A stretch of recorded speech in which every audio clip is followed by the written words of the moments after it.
Hello, I'm Mario Toneguzzi with Retail Insider. Joining me today is Kelley Keehn, a best-selling author and personal finance educator in both Edmonton and Toronto. Thanks once again, Kelley, for joining us. Always great to be with you, Mario. All right, I want to talk to you about inflation. It's in the news almost every day these days, with rising prices, running the spectrum of almost anything a consumer is buying these days, from gas to tomatoes, right? Yeah.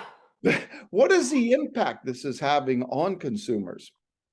Well, I mean, it's severe for a lot of people, Mario. There was a recent Leger survey revealing that, this isn't just hitting people that are living paycheck to paycheck. This is hitting the middle class and even the high income earners. I was shocked by these numbers. 79% of their respondents said that they were, feeling that they had to be more creative with their expenses and were feeling the stress. And those were in the $60,000 to $100,000 income range. 77% of those earning $100,000 or more were also saying that they actually have to get more creative. So I think everyone's feeling the pinch. And then, couple that with rising interest rates. It just feels like Canadians are being hit from every direction. So what is that going to do you think, in terms of their habits and in spending money? Well, that's always an issue. I mean, certainly summertime, we've been locked up for years. And this is the time that people still want to enjoy their money, getting kids back to school, getting them into programs, people traveling this fall. So, people are having to make really hard choices. I mean, the reality is some people are foregoing food to pay their rent, but other people are maybe throwing, these expenses on a high interest rate credit card, maybe not really realizing how much this spending is going to cost them down the road. But everyone's doing their best. But sometimes, Mario, it's just easier to stay apathetic than to look at your finances, quite frankly. So do you think this is going to affect their discretionary spending, right? In the sense that, you know what, do I really need that that new suit jacket, or do I really need those new pair of shoes?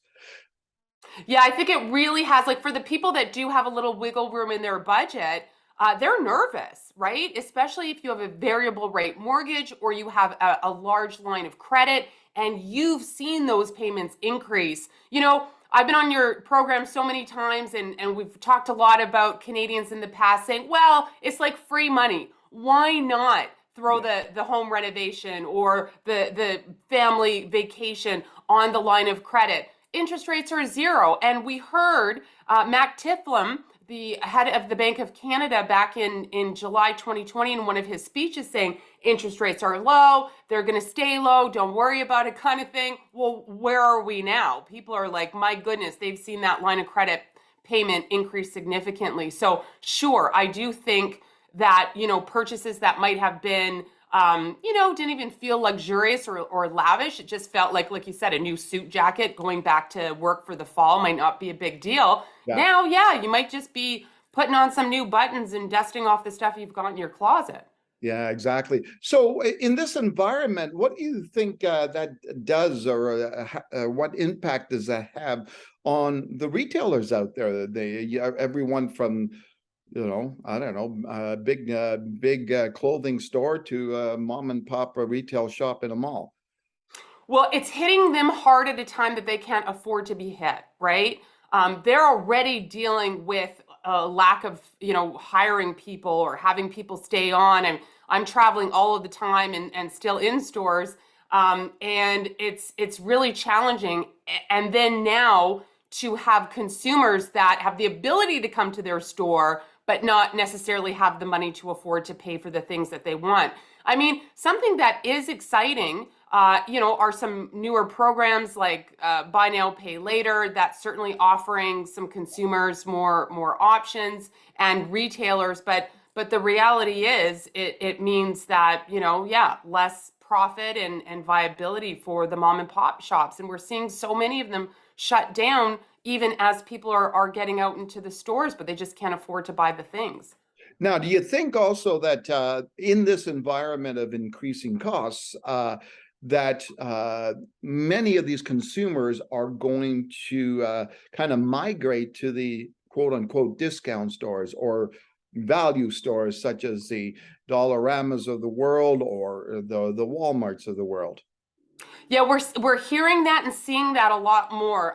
In Edmonton, I can speak to that. For example, you know, a lot of the Safeways have opened up their equivalent to No Frills. Forgive me, the name escapes me. And seeing Fresco. more of these big stores really seeing the trend of people absolutely looking for a discount. We're seeing more apps. We're seeing more flyers on apps that allow you to kind of, oh, you want cherries today? We know how much those are. You almost need a car payment to afford those.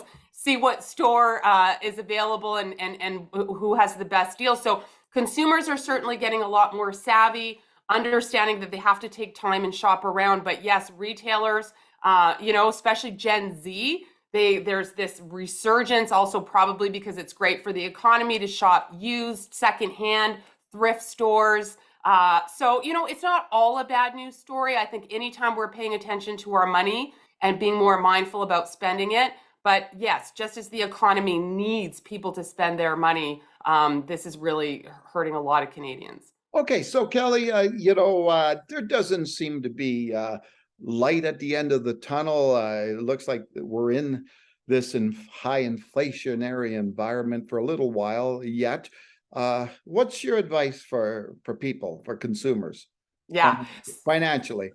Financially, exactly. Well, I always like to bring a good news story, Mario. So there's three things that I think almost any Canadian can do. Number one, look for free money. There is so much free money out there. If it's Bank of Canada, unclaimed balances, yes, there's billions of dollars out there. If you are employed, talk to your HR person because there's also billions of dollars of matching programs that people aren't taking advantage of.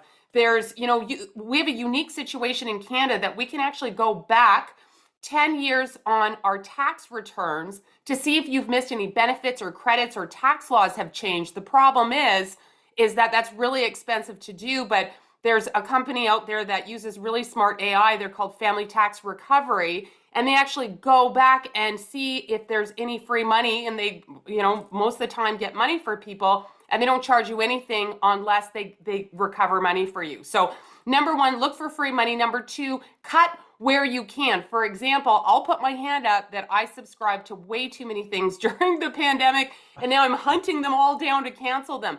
Yeah. Canadians spend over $273 a month. That's over $3,000 a year on subscription. So make sure you're only keeping the ones that you use. And then very lastly is earning more. 31% of Canadians during the pandemic had a side hustle. You know, great time to talk to your employer. If you can get a raise, what can you do to get a raise? Maybe it's, you know, acquiring some new skills, going back to school, but always having that conversation in your family about how can we bring in more money? It doesn't have to all be about cutting. All right, super. Well, thanks once again, Kelley, for joining us today.